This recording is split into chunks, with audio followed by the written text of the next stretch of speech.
su asiento. Sabe que estamos estudiando todo el libro de Efesios. Llevamos ya como un año de estar ahí estudiando y gracias a Dios le damos porque vamos a hacer el cierre hoy de una parte que teníamos pendientes en el capítulo 5. Acompáñeme a Efesios capítulo 5. Y por el contexto voy a leer una parte de lo que vimos el domingo pasado y después vamos a abordar al menos 2 puntos que quiero resaltar para cerrar este tema. Efesios capítulo 5 y verso 18. Y dice la carta del apóstol Pablo a los Efesios 5:18. No os embriaguéis con vino, en el cual hay disolución, antes bien, sed llenos del Espíritu Santo, hablando entre vosotros con salmos, con himnos y cantes espirituales, cantando y alabando al Señor en vuestros corazones, dando gracias por todo al Dios el Padre en el nombre de nuestro Señor Jesucristo. Amén. Necesito hacerle contexto para poder desarrollar el punto que quiero. Y lo primero es que entendimos que ser llenos del Espíritu Santo, el sentido del texto, hermano, no está hablando de emociones. No está hablando de que las personas que están llenas del Espíritu Santo necesariamente tengan que tener emociones. A veces la confusión es de que estar lleno del Espíritu Santo es caer en descontrol. La gente que cree en el movimiento pentecostalista, y tengo que decirlo, ¿verdad? Carismático, es que la gente que está llena del Espíritu Santo llega a un éxtasis donde hay manifestaciones corporales y visibles. Pero la primera verdad teológica que tenemos en el texto es que Pablo no menciona eso. Pablo no hace ningún énfasis sobre estar lleno del Espíritu. Es esto como para nosotros como discípulos hacer lo mismo, ¿verdad? No juzgamos ni condenamos, pero sí entendemos que la verdad bíblica no nos lleva a eso. Y que el texto a nosotros el domingo pasado sí nos lleva a 5 cosas. El texto sí nos dice que es estar lleno del Espíritu Santo y la evidencia de estar lleno, y no nos dice lo que pues muchas personas creen. El ejemplo que dimos es yo en mi casa, como usted en su casa, cuando se levanta, ¿qué dice? ¿Tengo hambre? No, dice buenos días, ¿verdad? Cuando se sienta a la mesa y termina de comer, en mi país decimos muchas gracias, no quiero más, ¿verdad? Y cuando llega una visita, le decimos buenas tardes y buenos días. Y todo lo que pedimos, lo pedimos por favor, y cuando no lo dan, damos gracias. Eso somos nuestra cultura. Pero hay muchas personas que no lo hacen. No tenemos nosotros conflicto en eso. Y lo mismo es la Biblia. Muchas personas creerán y tendrán ciertas costumbres o prácticas con relación tomando este texto como contexto. Pero nosotros vamos a tomarlo, como lo hicimos el domingo, bajo su contexto. Amén. Y entendimos que una de las definiciones de la etimología de la palabra, cuando viene a estar llenos, es ser controlados. Alguien que es guiado o conducido por.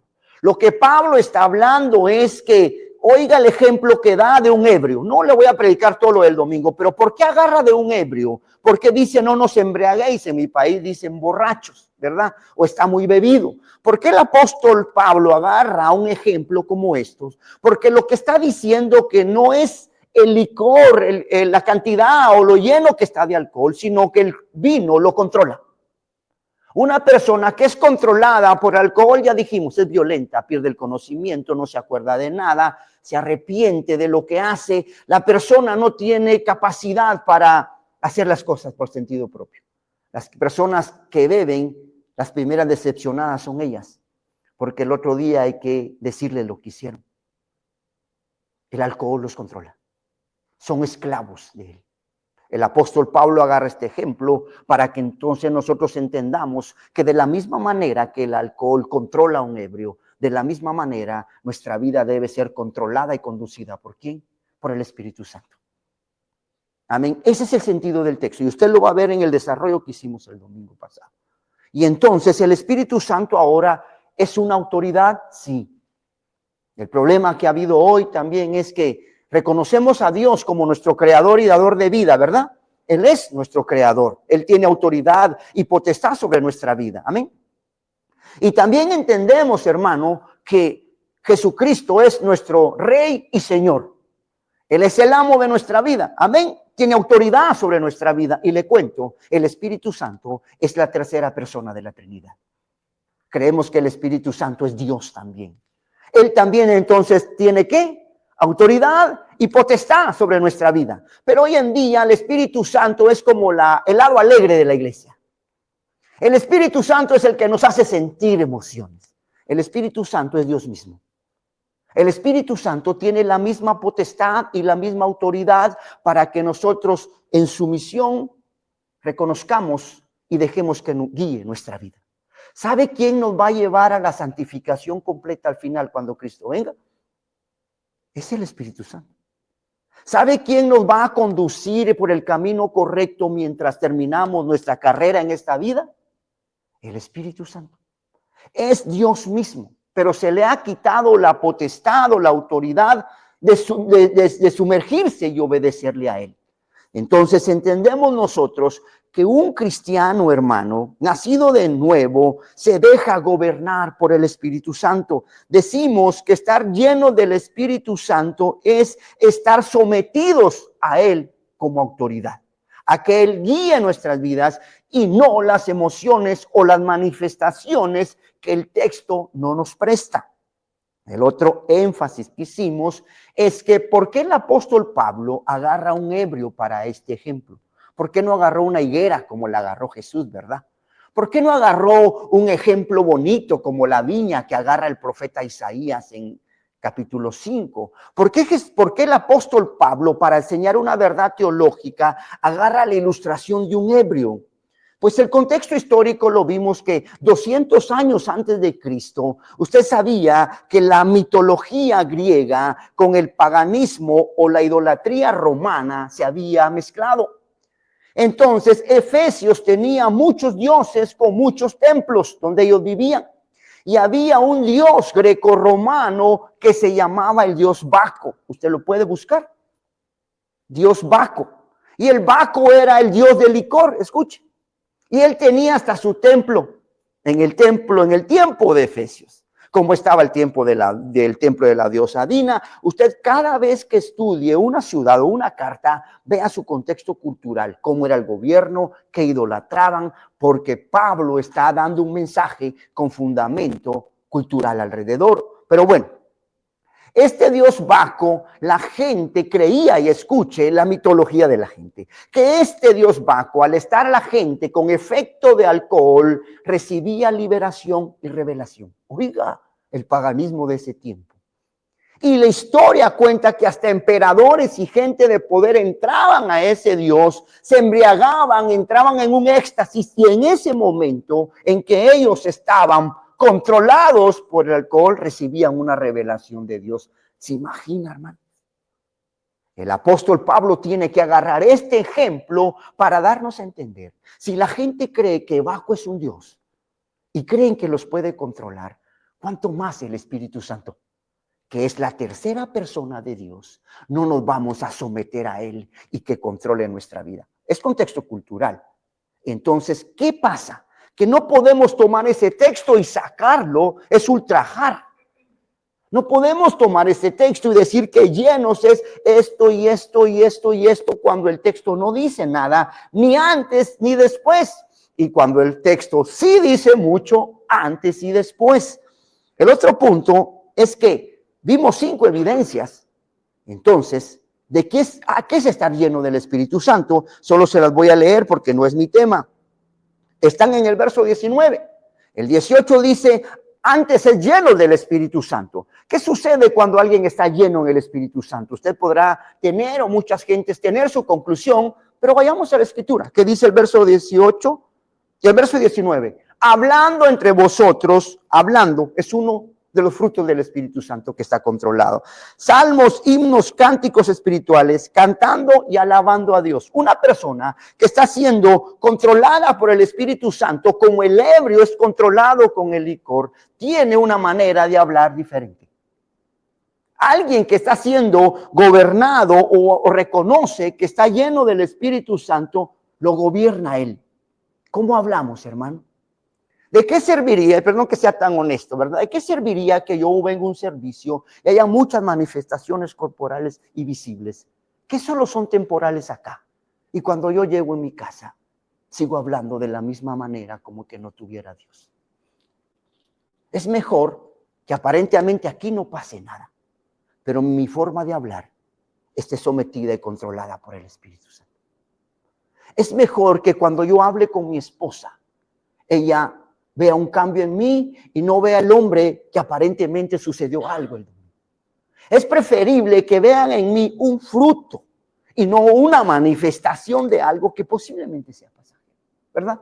Perdón por los ejemplos, pero tengo que corregir esta interpretación del texto. No serviría que yo llorara hoy, saltara aquí y usted viera a la que pastor estuvo. Pero cuando mi esposa habla de mí, le sigo hablando de manera grotesca. Le hablo mal a mis hijos. ¿Y de qué serviría que una hermana, perdón hermano, pero sabe que aquí todos alcanzamos? ¿De qué serviría que una hermana aquí llorara y brincara y saltara? Si en casa no para de gritar.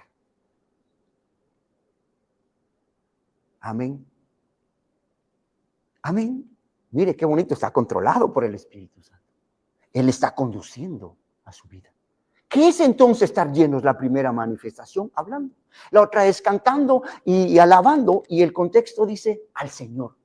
Uno que es guiado por el Espíritu Santo busca darle honra y gloria ¿a quién? A Dios. El que es gobernado por el Espíritu Santo sabe a quién darle honra y gloria y alabanza. Y el último punto es, porque es resumen, dando gracias por todo. Alguien que está conducido como el ebrio, que no puede conducir su vida, alguien que está lleno del Espíritu Santo, vive agradecido con Dios. Cierro mi contexto para entrar al tema que hoy quiero darle y se va al verso 21 conmigo. Y vea cómo, le digo, el sentido del texto, la gramática que trae el texto no se pierde. Porque si estamos hablando que estar llenos del Espíritu Santo es someternos a Él, que Él nos gobierne, oiga la palabra con que empieza el verso 21. Tiene Efesios capítulo 5, verso 21. Y lo primero que sigue diciendo el apóstol Pablo, ¿qué es? Someteos.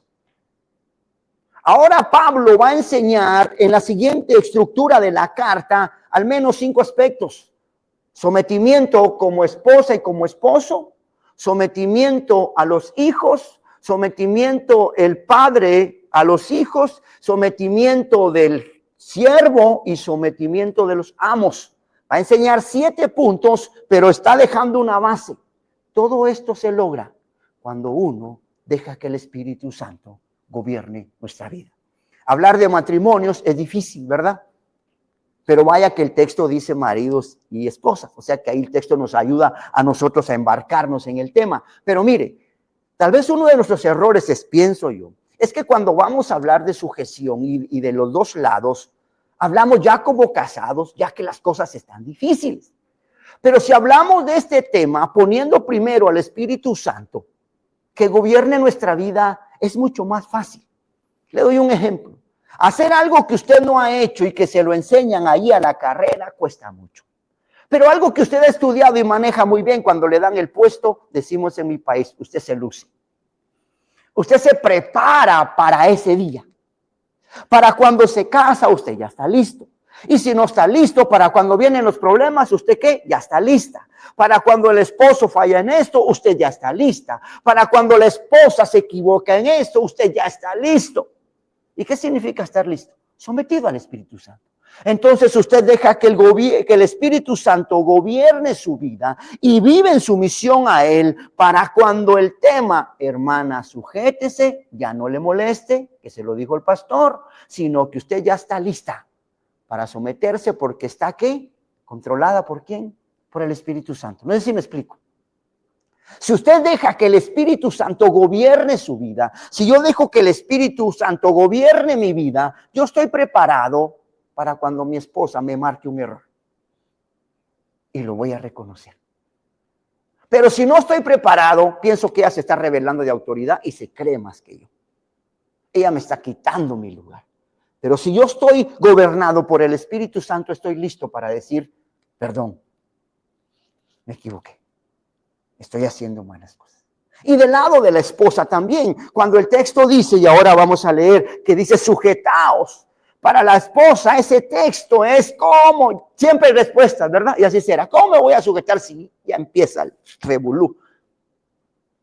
Pero si ella se prepara y deja que el Espíritu Santo controle su vida, conduzca el timón de su vida y se rinda en sumisión al Espíritu Santo, estará lista para oír esa palabra sin ningún ¿qué? Problema. Los hijos, ¿cómo cuesta? Porque estoy tratando de abordar todo, ¿verdad? Los hijos, ¿cómo cuesta? ¿Y qué cuesta? Que obedezcan. Pero ellos cuando se preparan y se proponen, les es fácil. Les es más fácil porque hay una antesala o una preparación, pero si no hay preparación, ahí está la rebeldía enfrente. Ahí está la desobediencia enfrente. Ahí están las malas respuestas enfrente. Es lo que lo representa.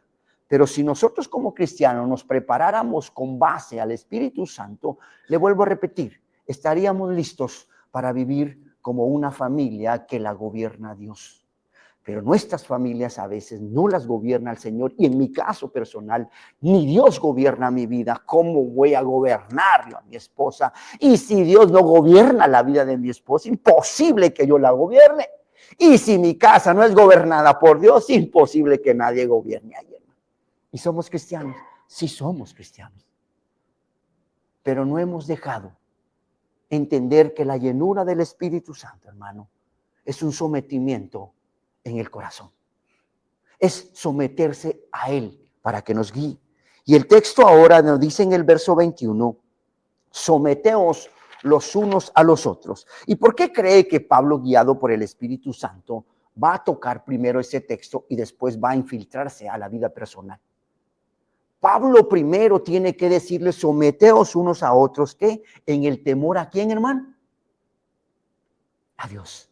Él tiene que dejar como estándar para cuando toque el tema y la esposa se sienta atacada, la va a volver a traer a ese texto y le va a decir, sométete en el temor a Dios. O sea, es a Dios. Y cuando el hombre también se sienta atacado y piensa que lo que están es quitándole poder, Pablo les va a volver a decir, sométanse los unos a los otros en temor al Señor. Si quieren ustedes honrar a Dios, sométanse. Él quiere dejar, vuelvo, este énfasis que lo voy a repetir siempre que aborde un tema, porque eso es lo que Pablo quiere, para que las hermanas, esposas, cuando se sientan atacadas o ofendidas o no apoyadas, regresen a ese texto y digan, por amor a Dios, por reverencia a Dios, es que yo me someto. No es a Él, sino es a Dios.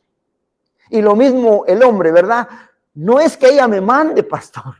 No es que ella, no. Debo también reconocer que ella es una autoridad, una ayuda en mi casa. Que cuando yo no estoy, ¿qué hago? Se la presto, ¿verdad? Y que ella bien humilde, cuando yo regreso me la devuelve. Que eso es lo que esperamos. Eso es lo que se trata de equilibrar. El hombre por cierto momento no está, la esposa toma el lugar, pero cuando regresa le dice, aquí están todas las responsabilidades. Pero se imagina que el hombre regresa y ya no le dan de regreso la autoridad. Güey, ¿verdad? ¿Qué pasó aquí? Y también el hombre no debe ser machista en humillarse y reconocer que su esposa es un vaso que Dios usa. Amén. Y que no le está quitando autoridad, al contrario. Le ha dicho que ella también tiene una autoridad para ayudarle. Amén. Sí me estoy explicando, ¿verdad? El punto es que esto solo funciona cuando nosotros estamos llenos del Espíritu Santo, que no son manifestaciones, sino que estamos sometidos a Él para que Él controle nuestra vida, guíe nuestra vida y nos conduzca en su voluntad. Y ahora sí puedo entrar al tema. Amén. Nos vamos a someter ¿a quién? A Dios en temor y reverencia a Él. ¿Está totalmente de acuerdo, verdad? Amén. No podemos entrar al tema. Y si en algo ofendo, perdón, y no es mi intención, es porque no quiso someterse a Dios. No es a mí, no es a nadie. es al Espíritu Santo, que es Dios mismo. Someteos unos a los otros, oiga, en reverencia a Cristo. Qué lindo. Si realmente reconocemos lo que Jesucristo ha hecho en nuestra vida, nos vamos a someter. Si realmente estamos agradecidos con el hogar o el matrimonio que tenemos, hermano, y que a Dios sea la gloria que estamos juntos, ¿verdad? Es que ha sido yo, pastor, no ha sido usted, hermana. Ha sido la gracia y la misericordia del Señor que tiene nuestros hogares parados. Amén. Es que yo soy pastor, si yo trabajo nadie come, tampoco usted, hermano. Es la gracia y el favor del Señor que ha sostenido nuestros hogares. Amén. Amén. Y yo sé que no van a haber muchos amenes, pero el punto es que es someternos a Dios, que es el término autoridad. Y ahora sí, hermano, empezamos. Me tardé bastante en la introducción para poquito darle el tema. Verso 22. Y aquí empieza el tema, ¿verdad? Si le hubiera leído este texto sin contexto, se me hubiera armado conflicto. Pero como ya le dije, que nuestra vida está guiada y gobernada por el Espíritu Santo, usted no tiene problema. Dice, las casadas estén ¿qué? Sujetas. Mira, hasta despacito lo dice, y si no, no lo dice para que diga que no está en la Biblia, pero lo voy a leer yo duro. Las casadas estén sujetas a sus propios maridos como al Señor. Entonces, hermano, la sujeción, el dejar que Él sea la autoridad, no significa sumisión o humillación, sino que es una actitud interna de su corazón. Esto solo el Espíritu Santo lo puede hacer. Es una actitud interna en su corazón de reconocer que usted está honrando a Dios, y es una actitud externa que usted demuestra que está honrando a Dios. Si no hay una actitud interna de reconocimiento que Dios lo ha puesto a él como autoridad, no va a haber una actitud externa. Y lo que vamos a ver es todo lo contrario. Todo lo contrario. Somos la cabeza, pero no somos. Somos la autoridad, pero no hay sujeción. Y el texto nos llama a nosotros a que aceptemos la palabra de Dios, pero conducidos por el Espíritu Santo. Si usted se deja guiar por el Espíritu Santo, si usted le pide al Espíritu Santo, Él le va a decir la manera correcta en la que debe de hacerlo. Y también usted, hermano, porque yo soy la cabeza, pero eso no significa que yo tengo toda la potestad o la autoridad para humillar. El Espíritu Santo me va a conducir, me va a guiar para saber cómo actuar. Y es más, a veces la confianza y la autoridad se ganan. Y eso usted lo sabe y todos lo sabemos. La autoridad se va ganando. Es una manera de ir formando el carácter de las personas a imagen y semejanza de Jesucristo. Y el verso 23 es el contenido que nosotros siempre decimos, pero ¿por qué él no? ¿Pero por qué yo debo sujetarme? ¿Pero por qué? Si todo el por qué, aquí está todas las respuestas que tienen las amadas hermanas, ¿verdad? Cuando hermana, sujétese. Nadie en toda la historia pastoral me ha dicho, amén, pastor. Siempre me han dicho, ¿por qué? ¿Y por qué? Y me dan razones aceptables, hermano. Aceptables. Posiblemente yo, como esposo, soy malo. Posiblemente usted diga, ¿por qué, pastor? Si yo no le he contado cómo es él. ¿Por qué? Si usted no le empieza el por qué. Pero el apóstol quita el por qué de nosotros y pone una base bíblica. Amén.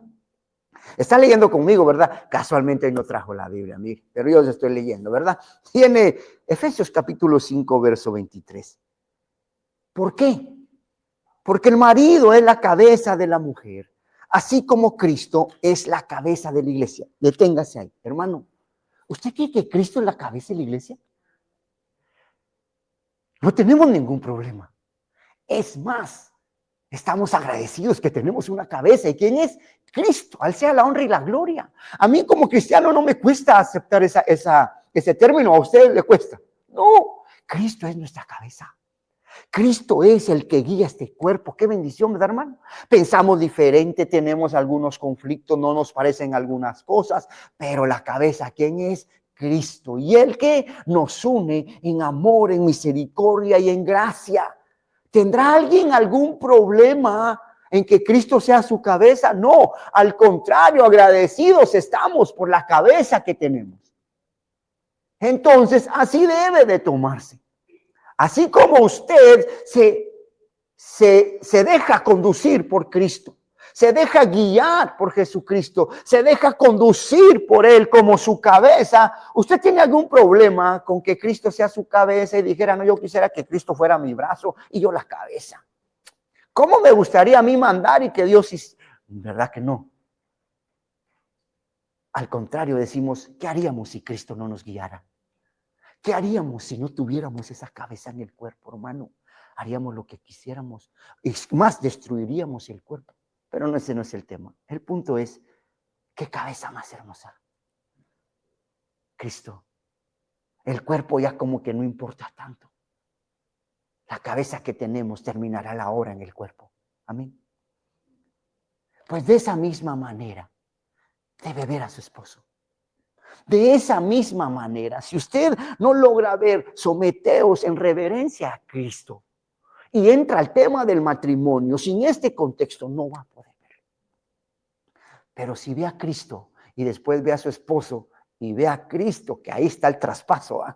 Ahí está la vuelta. ¿Cómo se va a parecer, pastor? No es que se parezca, es que así es el orden. No es que no tenga, así es el orden. Y el orden del texto es ser llenos del Espíritu Santo. Dejen que el Espíritu Santo los controle. Mire, tanto contexto histórico. Entre el libro de Efesios usted sabe de que la mayoría se calcula que habían 6 millones de esclavos. Y entonces la autoridad era posesiva.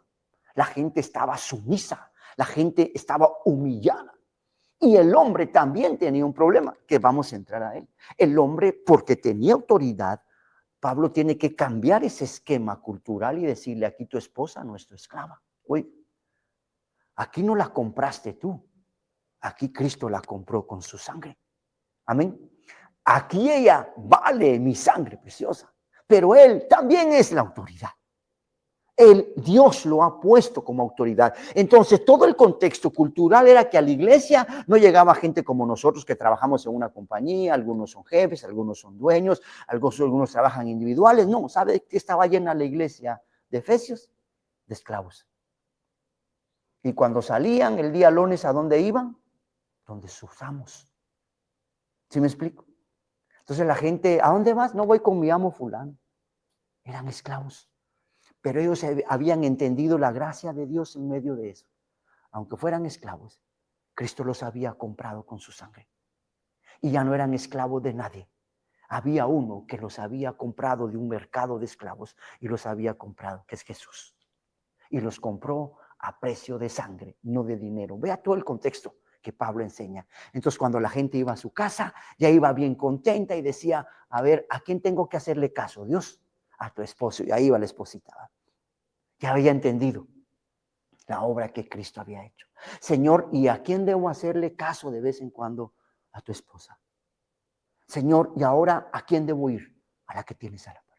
Porque el texto dice, no se halló otra. O sea, de que sea entonces. Si Dios va a usar a alguien para que me ayude, ¿a quién es? A ella, porque Dios la puso a ella para eso. Si hubiera puesto varias opciones, si hubiera dado varias opciones, estaría de acuerdo, pero dice no se halló y le puso una.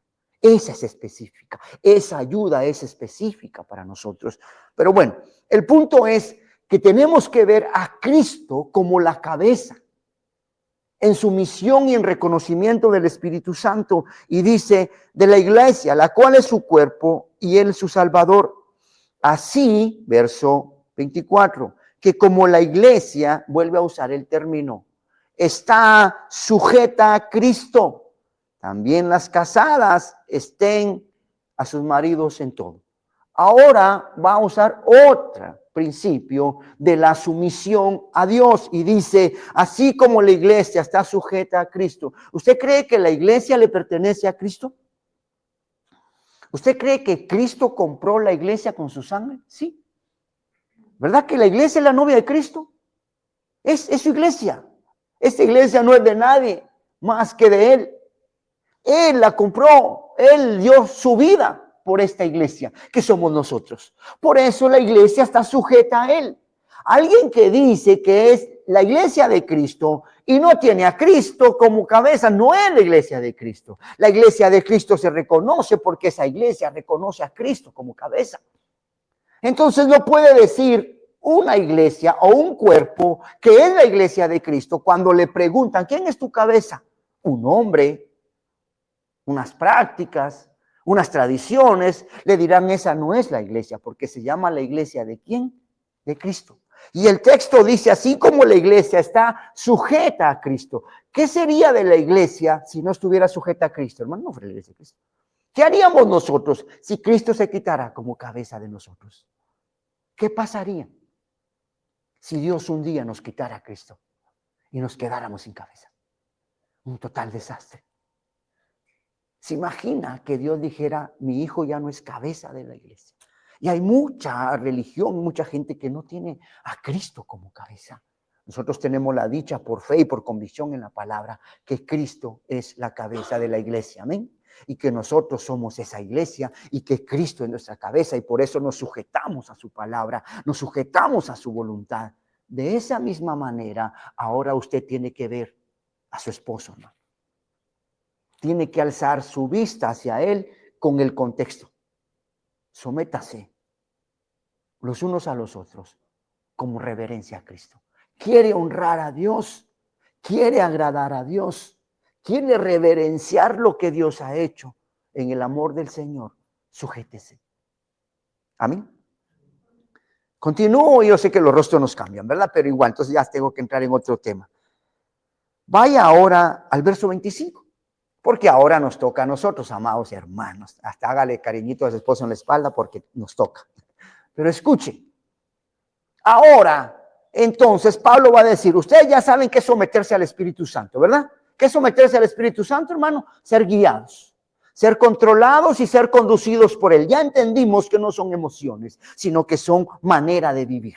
Y hay un reconocimiento que hay una sumisión y una obediencia al Espíritu Santo. Y cuando yo me rindo a él, él empieza a guiar mi vida y a conducirla. Y a la hermana, ¿qué significa ser guiada por el Espíritu Santo, hermana?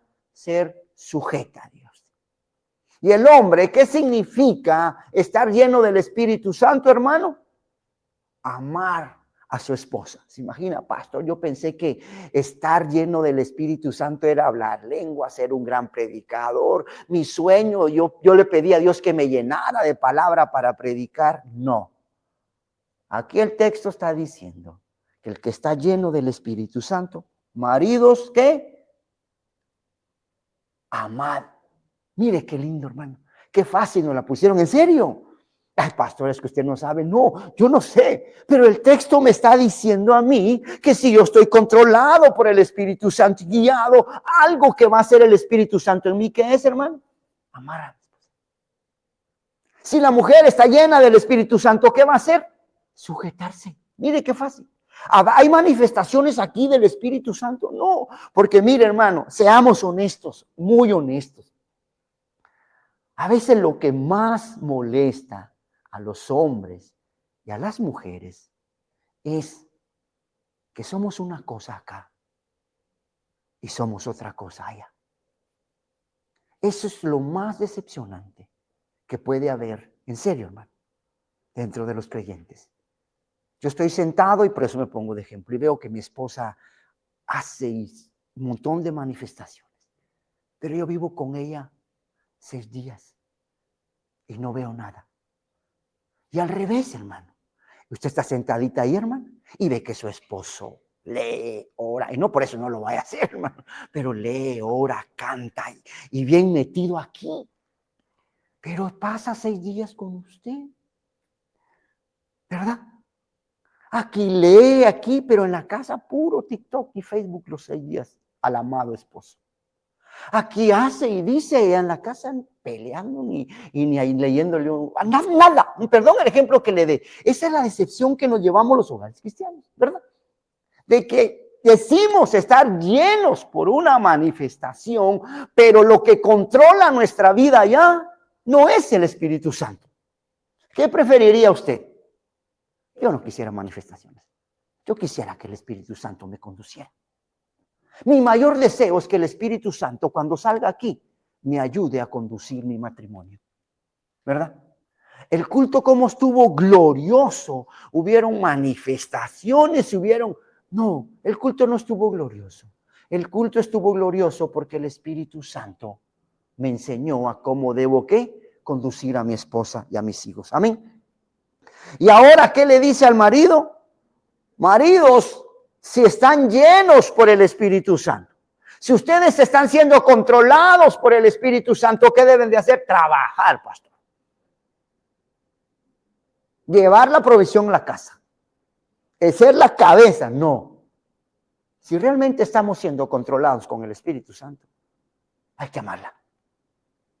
Y esto podríamos desarrollar, pero no tengo tiempo. Hay un amor sacrificial. Hay al menos 7 puntos de aquí de los términos de amor que usa el apóstol. Pero uno de los que quiero recalcar es el amor sacrificial. ¿Qué es alguien que está conducido, guiado por el Espíritu Santo? Alguien que se va a sacrificar por amar a su esposa, tal y como es. Que no espera cambios de ella para amarla.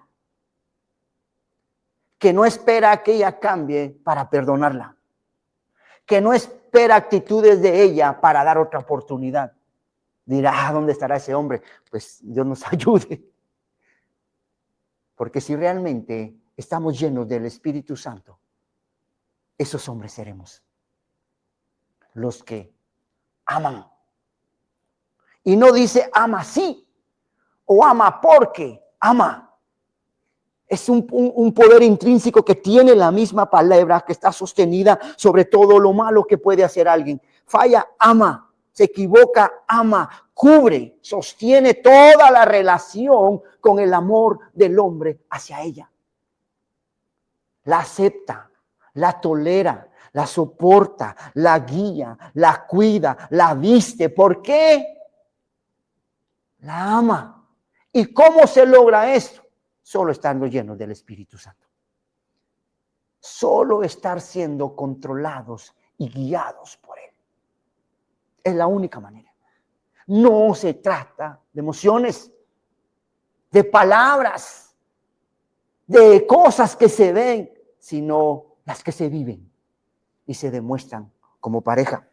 Continúo. Y el verso 27, tengo que ir finalizando, dice... Vea el sentido del texto. A fin de presentársela a sí mismo como una iglesia gloriosa que no tuviese mancha ni arruga ni cosa semejante, sino que fuese santa y sin mancha. Pero oiga el texto, sino que se la presenta ¿a qué? A sí mismo. ¿Sabe qué significa eso? Se está haciendo algo para él mismo, pues, ¿verdad? ¿Cómo a usted le gusta comprarse su ropa, hermano? Y cuando usted se la compra, ¿qué dice? Ah, esa me gusta a mí. De todos modos es para mí. ¿Qué dice usted? El que me lo voy a poner soy yo. Aunque le digan que no le queda, que no le combina el color, que se mira como... Usted va y por eso le gusta ir hasta la tienda solito, ¿verdad? Porque ya la trae. Y si se la puede traer puesta, ya no se la quitan. Aunque a nadie le guste. Es que es para mí. Ay, mira lo que se va a comer el hermano Tito. Pero si a mí me gusta, hermano. ¿Verdad? Ay, mira lo que se compró. Si le gusta, ahí déjalo. ¿Me entiende, hermano? ¿Qué significa el texto? Usted tiene que hacer, hermano amado, en amor. Es la que a usted le gusta. Es para sí mismo. Hágala para sí mismo. Si usted la ama, ¿quién va a cosechar ese amor? La tía. No, usted. Hágala para sí mismo. Si usted la perdona a ella, ¿quién va a cosechar ese perdón? Usted mismo. Hágala para usted mismo. Vístala para usted mismo. Embellézcala. ¿Para quién? Para usted mismo. No sé si me estaré explicando, pero esta mujer que usted tiene enfrente, el varón, hágala para sí mismo. Hágala agradable para usted. Fórmela para usted. Dios, me imagino cuando agarró al hombre, imagen y semejanza. ¿Para quién lo hizo? Para que los animales miren qué bonito es el hombre. No era su deleite. La obra maestra más grande fue cuando creó al hombre y la mujer. Todas las estrellas, hay una obra maestra ahí, pero la mayor obra maestra somos nosotros, cuando puso de Él mismo en esa creación. Sus hijos, ¿qué son, hermano? Ustedes mismos, ¿verdad? Es algo de usted mismo. Su esposa, hermano, es algo de usted mismo. Hágala para sí. Es que ella no me ama. Ámela para que ella le ame. Perdónela para que ella le perdone. Hágala para sí mismo, porque el texto dice, a fin de presentársela a quién, a sí mismo. Mire, va a perfeccionar la iglesia para hacérsela para él. Mientras que uno a veces como pareja, ella tiene que cambiar para yo quererla. Ella tiene que hacer esto para yo perdonarla. Ese es nuestro nivel de penitencia, ¿verdad? Tiene que hacer algo, es que tiene que hacer, es que tiene que cambiar. Mire, Jesús hace la iglesia y la cambia para él mismo, para nadie más. Todo el amor sacrificial que va a hacer es como que lo estuviera haciendo para él mismo. Yo tengo que ir finalizando. Y verso 32 dice, grande es este misterio. Mas yo digo esto respecto a Cristo y de la iglesia. Por lo demás, y vuelve a repetir, vosotros ame también a su mujer, a sí mismo, y la mujer respete a su marido. Pero me quedo en el verso 32 diciéndole esto. Hay misterios en la Biblia, claro, y el apóstol aquí está. Grande misterio es este, con relación a la iglesia. Hermano, usted y yo pudiéramos explicar la obra redentora de Cristo en nosotros. Eso es algo que solo pudo haber estado en el corazón de Dios. ¿Cómo Dios se levanta un día, hermano, y ver esta humanidad condenada? ¿Cómo Dios es un misterio que Dios se haya levantado un día y le diga, mira, la única manera de poder salvar a la humanidad es con sangre, ahí tráiganse el mejor becerro, no es tu hijo? ¿Cómo Dios viene y entrega lo más amado que es su Hijo para salvarnos a nosotros? Eso usted y yo no tenemos explicación. Tratamos de explicar, ¿verdad? Tratamos de darle gracias, pero no tenemos por eso es que se llama misterio. En la terminología de nosotros pensamos que es algo oculto, pero no, es algo que no tenemos la capacidad de entender humanamente, cómo Dios clava a su Hijo en la cruz del Calvario para salvarnos. No, humanamente no puedo explicar cómo Dios destrona a su hijo, lo lanza a la tierra, y eso lo dice la Biblia, y él se despoja de todo, y casi que desnudo por pensarlo, lo tira a la tierra en medio de este mundo, y al final lo tiene que llevar a la cruz. No podemos, ese es un misterio. Eso es algo que nadie puede explicar, y si lo entendiéramos a 100%, viviríamos de diferente manera. Por eso ese misterio todavía aún sigue oculto para creyentes, porque decimos entender la obra esa, pero vivimos como que no la entendiéramos. Hay un gran misterio del amor de Dios hacia nosotros. Y sigue hablando y dice, ese es un misterio con relación a la iglesia y Cristo, igual el matrimonio. ¿Sabe que hay un misterio de cómo mi esposa puede amarme a mí? ¿Se ha preguntado, Aarón? ¿O todavía pudiera dar razones? Yo no puedo dar razones porque yo me conozco y porque yo sé quién soy. Y esa mujer se levanta todos los días conmigo. Y hermana, ¿sabe que hay un misterio que su esposo la aguante tanto? Perdón que se lo diga. ¿Ha pensado en eso? Es mi carita, pastor. Es la herencia que tengo. Hay un misterio ahí, que ese hombre esté allí. Hay un misterio allí que dos estén en una cama. Hay un misterio. Que solo el amor sacrificial de Dios nos ha sostenido. ¿Y sabe qué? Estamos sujetos y sometidos al Espíritu Santo, sabiendo que Dios hará la obra en uno y en el otro. Y que eso significa estar lleno del Espíritu Santo.